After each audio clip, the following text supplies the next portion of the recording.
recording. All right, so Chris and I are trying something new today. We are going over the daily challenge. We've both already done it, and we're just going to recap it and kind of explain how we got where we were, or maybe what we learned, what we saw, that kind of thing. Chris, today you got 24/7, really good score, something like that. Yep, that's right. I got 20. And you were like 24/6, I think, like right there with me. 24/5, 24/6. We were both really good today. Chris was more precise, which is normal because he's faster and better. But yeah, so it was a really good round for both of us. I don't think it was a super hard round. So, Chris, you want to dive into it? Yeah, let's do it. I don't even remember which one was the first round, so we'll just find out where we started here. Yeah, and again, this is full of spoilers, so we're going to say the locations. Yeah. So if you haven't done the daily challenge, do that first. All right, I'm going to hit go here. Start game. Get ready to explore the world. When time started. Okay, great. Okay, so I see how. So we only have 5 minutes total here. I see it's like right? You're in a free trial thing. Yeah. Oh crap. Okay, so that's interesting. To get the full thing, we'd have to subscribe again. Yeah, I guess so. So let me try something else then, Chris. Let's pause this, and maybe we can just go into the locations using my account. You see what I mean? Oh yeah. I think you can do that. That's a good idea. Yeah, let me just try it quick here. I'm going to shift. I will X out of this guy and bring this back up. It's all good because we were just trying things today. Safari. Let's see. Okay. Now, Chris, I'm in. And I've got it set up here, but I have to share my screen with you, of course. Yes. So let me do that. Okay.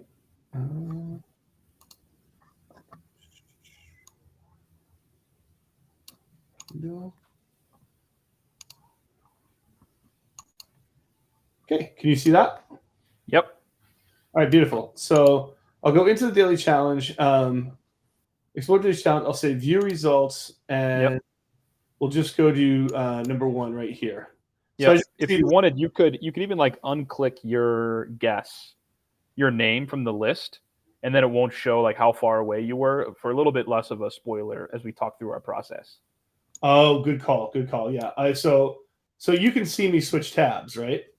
Yeah, I saw you switch tabs. What I mean is on this one, if you click yourself, and then maybe unclick Kessler too. If they're all on, then all you see is the location. You can only see the result. Yeah, right. Yeah. Okay, cool. Great. So, and now, Chris, you're seeing the map, right? Yes, this is right where we started. Beautiful. Okay, cool. So here we are. Yeah, and I guess we're at our leisure here too. We don't have to do it in 3 minutes. Not that we want more than that, but what's funny, Chris, is right away you see Uganda sign, which I completely missed. I knew I was in Uganda, or I thought I was that, or Kenya, but it literally says it right here. Did you see that one? I did, and I saw the Africa cell first, down to the right there in orange. That sign. So I was like, okay, Africa, and then I saw the Uganda thing, but I wasn't sure that it was Kampala, just because I don't know. I'm gun shy lately, so I was clicking around a lot, and it took me forever to actually find a Kampala sign. Yeah, and I noticed things like Kagwulawo right there. I noticed like there was a thing, I think it said like, I forget what it was, but one thing I want to point out. So you see the yellow plates here. Okay. When you're driving on the left in Africa and you have yellow plates, it's Kenya or Uganda, which is like pretty easy to recognize anyway, and actually maybe not that helpful, but it's good to distinguish it from Botswana, South Africa, if you're confused. And the other thing is this vehicle right here. Kenya has some weird vehicles, but I'm pretty sure this white vehicle is only in Uganda. And so that's why I thought I was in Uganda right away, despite the fact that I didn't actually see the word Uganda in there. So, Chris, which way do you want to go? Like, which way did you click? I went the other direction. I think I looked this way for a minute, and then I was just like going this way. Right. So, yeah, here we go. I think I went over here, and so I think this is what I saw, that UG thing, just to confirm it for me. And what about Kampala, Chris? How did you get that? I kind of just assumed that. I think it's the only place that has coverage. If you click like a couple more times in that same direction, I ended up seeing an awning that said the address and Kampala, which is really common in Uganda. So even though I wasn't sure that it was in Kampala, like those are so common on the awnings of stores, and I eventually did just see that it was in Kampala. Yeah, and then so I want to see. Let's see, what can we do here? Oh, that's kind of interesting. Okay, so yeah, it shows you the street view coverage. I wonder if there's a I way. guess now we could go back to the other tab and just like zoom into the map and see where the location was. Oh, good call. Yeah, excellent call. Yeah, so here we go. And then what's funny about it is if you zoom in enough, there was what I noticed was the Wandagaya Market. You see that right there? Yep. That I was saw the same exact thing. that was literally one. I didn't get it, but I did see the Wandagaya Market and actually spent a little time on the map looking for Wandagaya, and did not get it. But then, of course, when you zoom in, I think as we see here, Chris, I got 1.3 miles away, and you were actually really close. You were 2 points better than me at 1,588. Did you see anything that got you close, or did it end up being kind of a Nope. guess? I was spending all my time looking for those neighborhood names, which is like the only hope I think in Kampala. It's such a huge metropolitan area. Yeah. It did feel pretty central, like really urban for what Kampala is. So that's why I guess where I did, and it was lucky to be really close. Yeah, and that was exactly the same with me. I looked for neighborhoods, not very well street signed Uganda, but yeah. So yellow plates, this vehicle, the fact that you're driving on the left, I think those are probably the best. I don't really know about the polls that much, but there they are. Yeah. So should we move on to number 2? Yeah. Anything else in Uganda?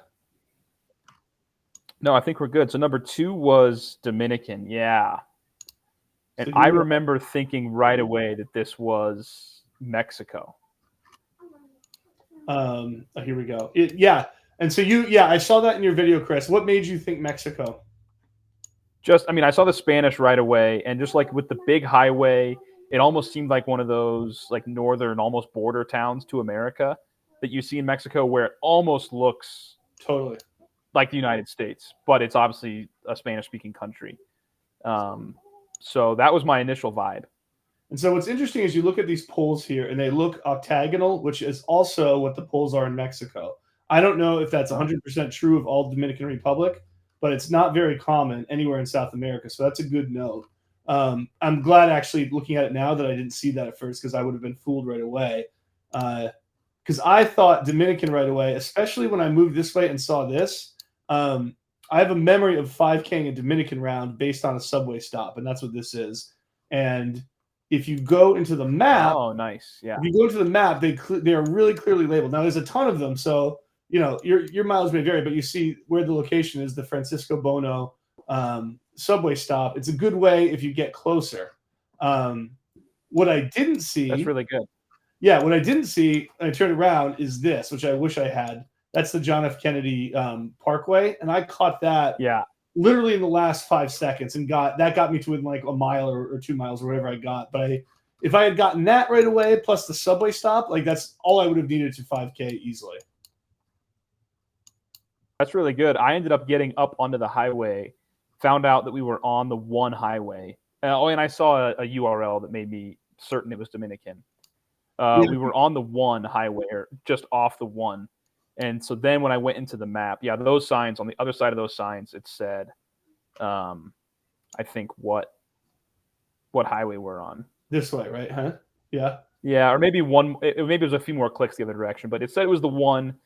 And then I found the street we started on, the intersection was Avenida Cáceres, I think. And I zoomed in. I found the Kennedy thing. I saw that like a neighborhood thing, so that got me. I knew I was in the right area. Yeah. And then I found and it said Jardines was the neighborhood name. I saw that on one of the green signs too. So I definitely used a lot of clues to figure out where. And I was 95% sure it was the capital, Santo Domingo. So I was happy to look there. Yeah, little things like Caribe tours that tells you you're in the Caribbean somewhere. Chris, I feel like on your video, I also noticed that one thing that I don't really know or I'm vaguely aware of, you saw a phone number and there's an area code, if I'm not mistaken, that distinguishes the. Yes. So in fact, right here, huh? It was right there, yeah. So 809 and 82, I think it's 829.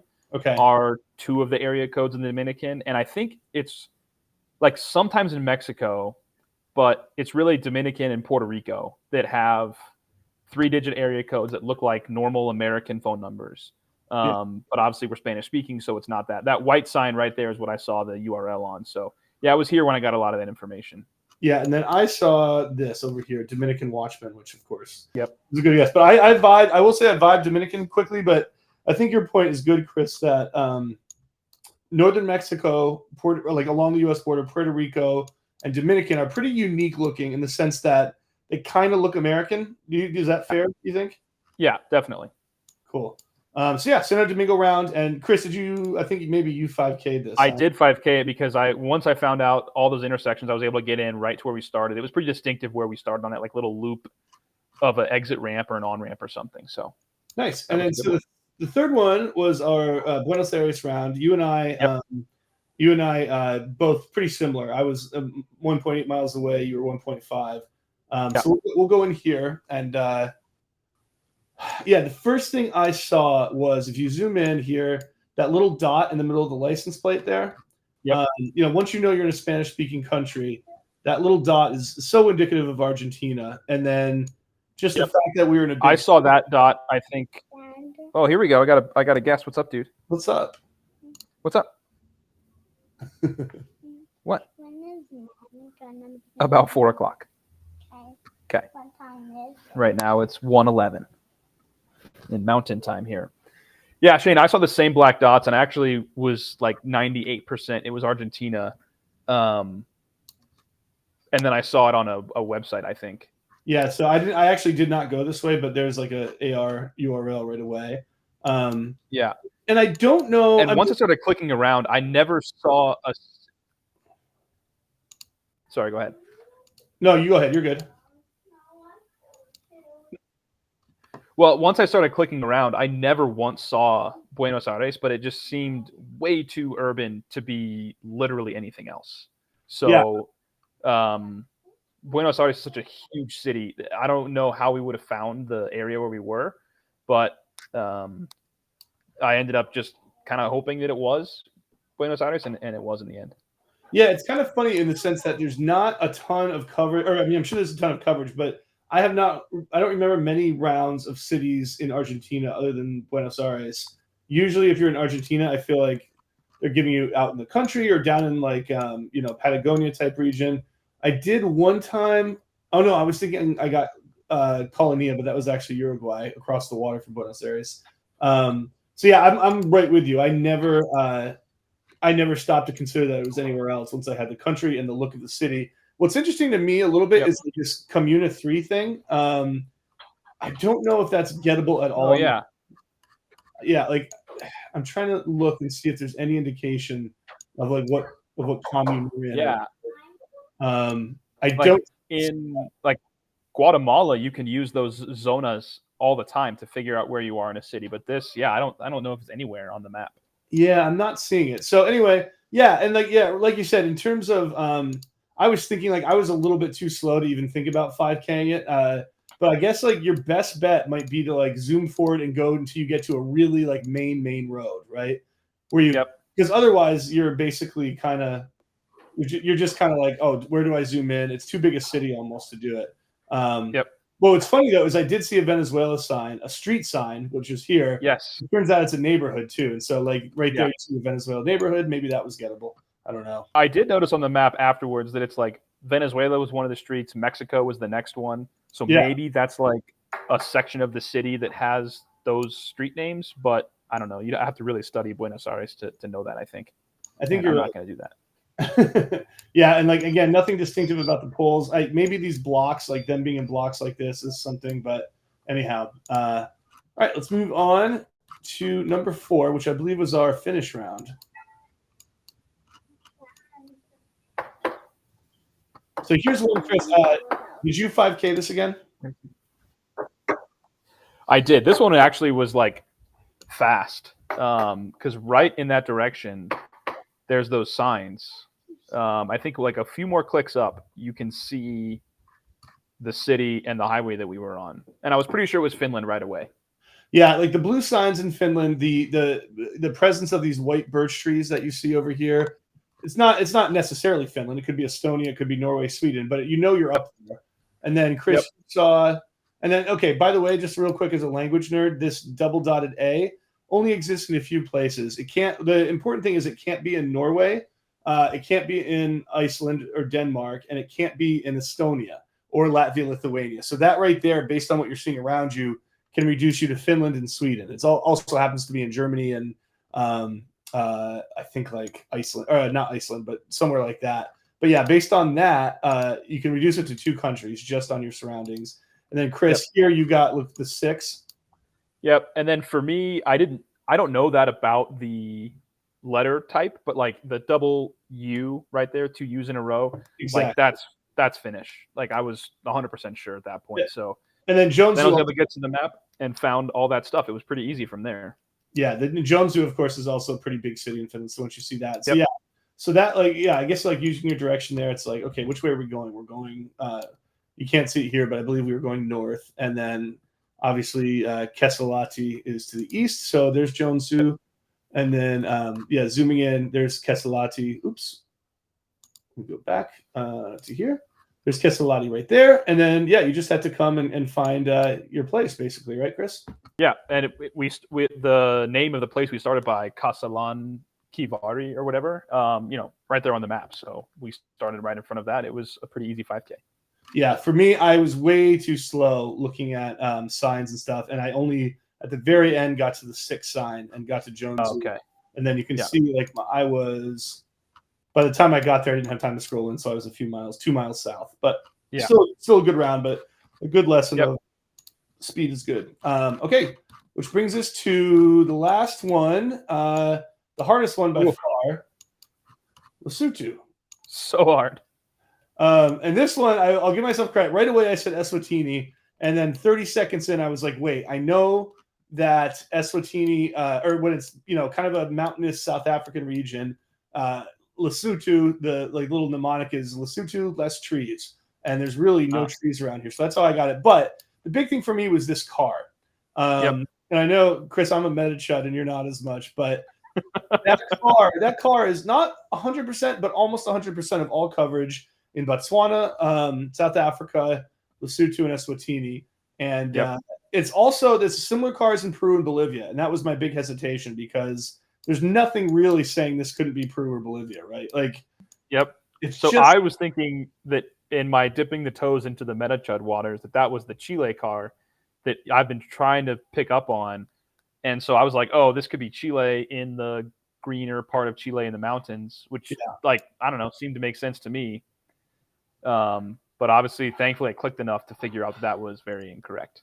Yeah, and the Chile car, it would be not as transparent. Like here, the only part that's like actually like full is just that thin little strip. For Chile, it would be the entire swath of that white thing would be like, very sort of like all white. Like you would see the whole thing. Got it. And then there was nothing here. This is the direction you went, Chris, right? Uphill? No, I went downhill. You went down. Okay, so you actually got to a sign eventually, which I didn't. I just had to kind of vibe it, and we ended up both in basically the same place. But there was eventually. So I was clicking like crazy, and it probably would take you too long to click there, honestly, because I spent basically the whole 2.5 minutes doing that. Yeah, keep talking. See if I can get there. And I was talking through my thought process, like, okay, if this is Chile, it's going to be in the southern green part. I didn't think it was like really extreme south. So I was thinking about where to guess. And then in a little bit, you might see some of the huts to the right side of the road. And it totally threw me because I initially was like, oh, is this Europe? When obviously they were like southern African. Yeah, those huts right there. There you go. And if I hadn't thought of Chile right away, I probably would have seen that, been like, oh, we're in Botswana or Eswatini or something. And then I finally got to a sign that had like very distinctive, obviously African writing. And so my brain got switched back on. And then I remembered the stuff about Lesotho being less trees and really that it's more mountainous as opposed to like hilly, which I think is maybe the difference between Lesotho and Eswatini. So I guessed the middle of Lesotho, and that was a good guess. Yeah, so I won't go to the signs. And the only other thing I would say is like you see this mountain right here, the flat top of it. That's also like a Lesotho kind of thing, as Aaron Kessler pointed out. Another one here, more plateau shaped, I think is like another good way to distinguish. So yeah, for me, it was those plateaus and less trees and the car. And it was like, just pray it's not Peru or Bolivia. And I also saw one man, I think, who looked like he was African. So yeah, I felt really good about that, but it proved to be pretty tough for some of the others. So anyway, yeah, good round, Chris. We were both gold boys, needing that gold boy medicated powder today. Yeah, good stuff. Yeah, great. This is fun. All right, see you guys later. We'll do this again.